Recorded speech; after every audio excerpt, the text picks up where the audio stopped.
Déjà, j'ai à chaque fois une nouvelle surprise avec le scénario. Là, cette fois-ci, en l'occurrence, Daniel Pénac et Tony Pénac-Weston ont fait une très très belle histoire. Vous rajoutez à ça qu'à chaque fois, je prends un plaisir formidable de dessiner ce personnage extraordinaire. C'est un rêve de gamin, je le répète à chaque fois. Je réalise un rêve de gamin à chaque fois que je dessine une planche. Donc pour moi, c'est à chaque fois un plaisir fou. Et puis une nouvelle aventure, c'est pas seulement une nouvelle aventure sur le livre, c'est une nouvelle aventure pour moi en tant qu'auteur. Ça veut dire me lancer dans des nouvelles images. J'ai de la chance parce que mes scénaristes m'ont laissé rajouter de l'humour, m'ont laissé me découper comme je voulais. Donc c'est aussi participer à la création pure de l'album. Et puis se dire, eh bien, encore un album de Lucky Luke, c'est-à-dire Lucky Luke est toujours présent, et je crois que Maurice peut-être content. Ouais, mais sûrement. De dire que ça continue, c'est toujours immortel. Et ça, c'est la grande magie de la BD, les héros sont immortels.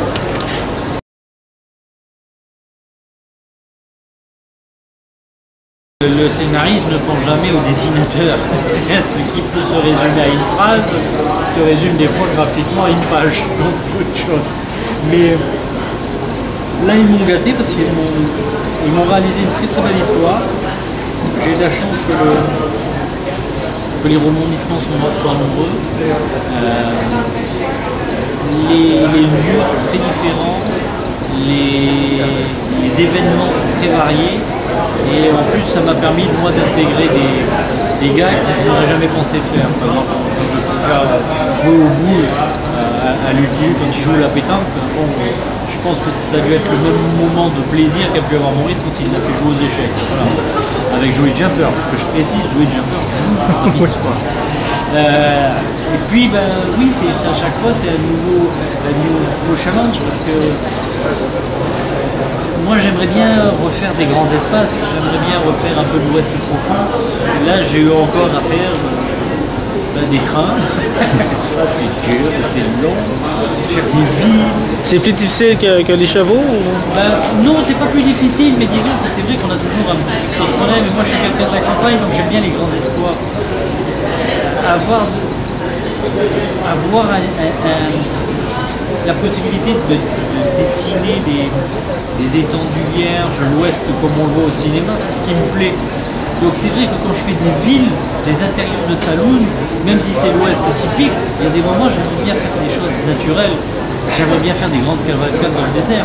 Je dis toujours, j'aurais bien aimé dessiner aussi bien la diligence, parce que c'est tout le temps dehors, ou dessiner carrément de page. Ça, c'est des choses qui m'amuseraient beaucoup parce que c'est la nature. J'aime bien ça. Mais ça, c'est une préférence. D'un autre côté, c'est quand même marrant de dessiner un salon. En revanche, quand on me dit grosse bagarre dans le salon avec 300 personnes, la cavalerie qui arrive, les alliés, là, je commence à me dire, bon, ça, c'est une vie de scénariste.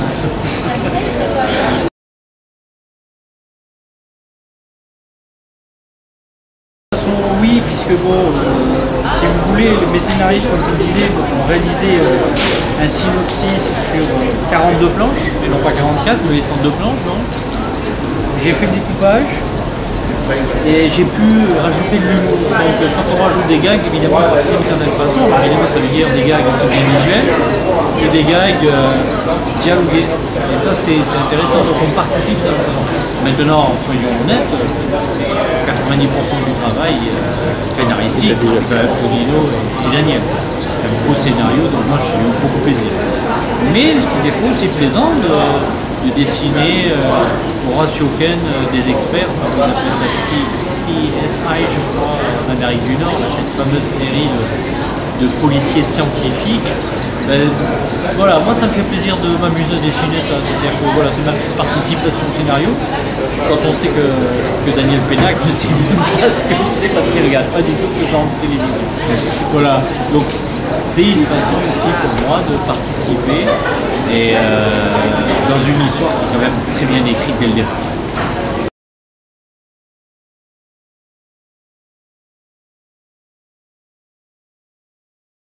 Officiellement, en fait, Laurent Gérard, qui a fait quand même 3 albums de Lucky Luke, était assez surchargé de boulot. Et donc, en fait, ce qui s'est passé, c'est que l'éditeur a décidé quand même de vouloir sortir un album et a proposé à ces deux c'est deux bons romanciers, ce qui était original, ce qui permettait aussi de faire varier les plaisirs. Et en l'occurrence, je sais qu'ils vont en faire un suivant. Et de son côté, Laurent est en train lui aussi d'en préparer un. Donc en fait, j'ai la chance d'avoir deux scénaristes, dont un qui est nouveau. Mais il n'y a pas de date de prévu, il n'y a rien de prévu encore pour l'arranger avec Claire Gérard. Les Lucky Luke sont tous les 2 ans. Donc dans 2 ans, il y aura Lucky Luke qui sorti. Ça, c'est d'office, c'est comme ça. C'est un choix, c'est inutile d'avoir, je pense, une sortie tous les ans parce que ça fait trop.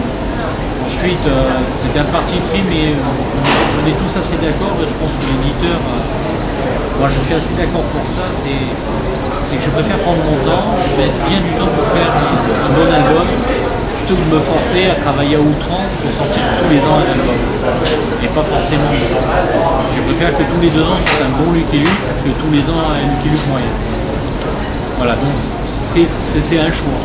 C'est peut-être plus frustrant, mais enfin, quand on calcule avec le nombre de mois, en fait, c'est pas vraiment 2 ans, c'est 1 an et demi, 1 an 3 quarts. Donc les gens, quand même, ont le temps de se dire, oh, c'est le nouveau Lucky Luke, on a l'impression que c'est payé trop tard.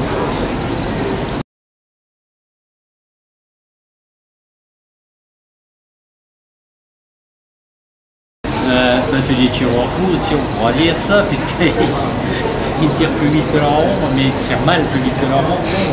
Ouais, c'est l'histoire d'une équipe de hockey de garage, en fait. C'est vraiment... Ah, ouais,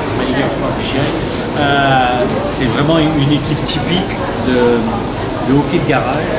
Et j'ai voulu raconter l'histoire de ces joueurs invraisemblables qui espèrent être des vedettes et des grands professionnels et qui sont plutôt des gaffeurs, c'est des anti-héros. C'est quelque chose qui m'a beaucoup plu, j'en ai fait un premier, on l'a sorti l'année dernière et ça a été un succès. Et du coup, j'en ai refait un, ça a l'air d'être parti pour. Donc on peut peut-être s'attendre à un 3e tome éventuellement. Oui, je pense bien, oui. Puis en plus je m'amuse beaucoup à le faire. Et c'est vraiment un album fait pour le Québec, les Canadiens. Mais en France, bizarrement, on me le demande. Donc comme quoi, peut-être qu'un jour... il n'est pas distribué présentement ailleurs que le Québec. Non, alors en fait les gens commandent par internet et ils l'obtiennent. Mais tous ceux qui l'ont lu, c'est assez marrant, ils disent mais bon, ça me fait rire même s'ils connaissent pas. Ok. L'important c'est le côté, le caractère raté des personnages qui sont drôles. Alors c'est vrai que pour le public nord-américain c'est plus compréhensible étant donné que ce sont des vedettes, comme si j'avais fait une bande dessinée sur le football, sur le soccer. Là en l'occurrence, ça serait connu que par les Européens. Là c'est l'inverse, c'est vraiment un truc typiquement nord-américain et pour les pays scandinaves, c'est vraiment typique du monde du hockey. Mais bon, c'était un vieux rêve que j'avais, je suis content, je me le paye encore, ça aussi. Et j'ai la chance que les lecteurs suivent. Je vous remercie HD, je vous souhaite un bon séjour au Québec. Et merci à vous, parce que je sais que depuis des années vous animez un très beau site.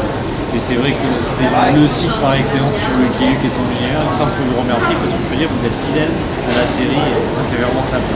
Merci en tout cas pour vos goûts. Je vous remercie. Bonne journée. Merci.